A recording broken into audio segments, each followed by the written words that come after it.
Remember to subscribe so you don't miss out on more awesome content. Woo-wee! The Last Jedi. Welcome, guys, to my spoiler-free review of the apparently highly controversial 8th film in the Skywalker saga, The Last Jedi.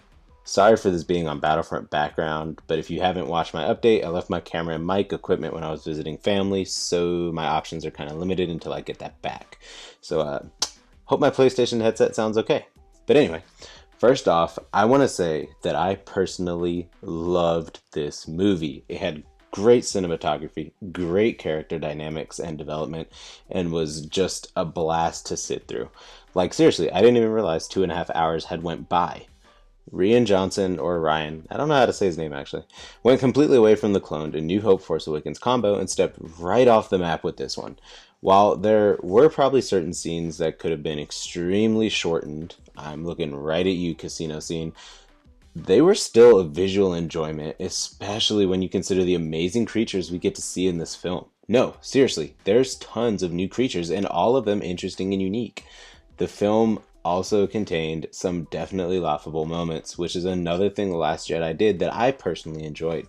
The Star Wars saga has always put a few good puns and laughs in there, but in The Last Jedi, they had the perfect amount of humor in it, I felt like, without feeling forced like they were making this a comedy or some other type of genre. It still felt like Star Wars, just a bit funnier.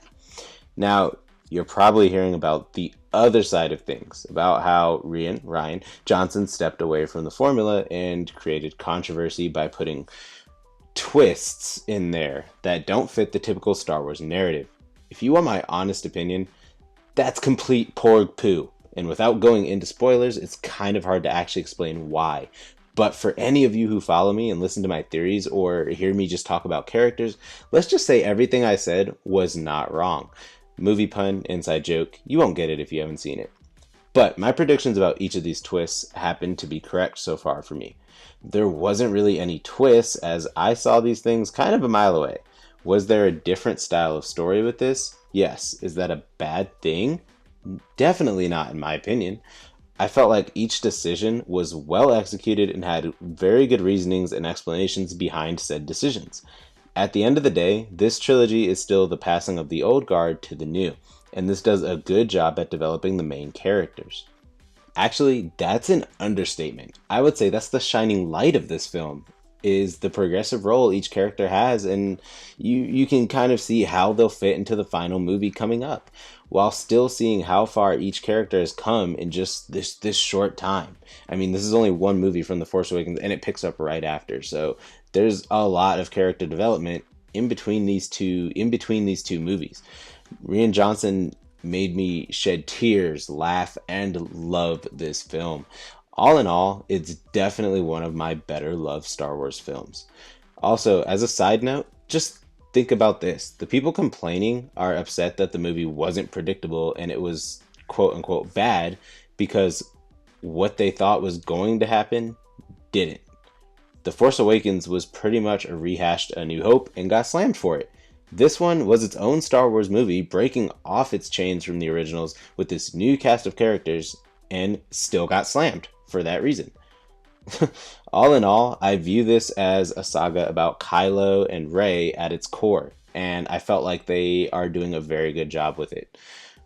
And again, like always, I have to point out that the actors just did a phenomenal job just with each character, each actor, Daisy, John Boyega, Oscar Isaac, they all did fantastic jobs with their characters and just definitely phenomenal, and this movie definitely shined a light right on the characters.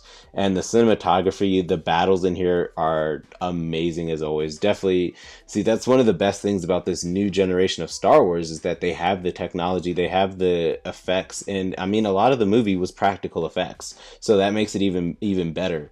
But I mean, they have the technology to make the space battle so much better and the land battle so much better. I mean, the Battle of Crate was kind of a little bit like Hoth, so that was kind of more where, that was a little bit rehashed, but that's nothing in the grand scope of this whole movie. I mean, and it was still an amazing scene. Just all the visual effects are just so amazing. Go see the movie, make your own opinion, and let me know what you guys think. But do that on my spoiler review video when it comes out later this week, or type spoiler and hit enter enough so people won't see blatant spoilers, because those comments will have to be deleted for people that have not seen the movie, since this is a spoiler-free review. I am making a spoiler review in a couple days though, so you can wait till then to post your comment, or like I said, just do what I said, hit enter like a bunch of times so that people have to click on it to actually see it. Hope you all enjoyed this review, and hope you have a happy holidays. Go see the movie. Bye.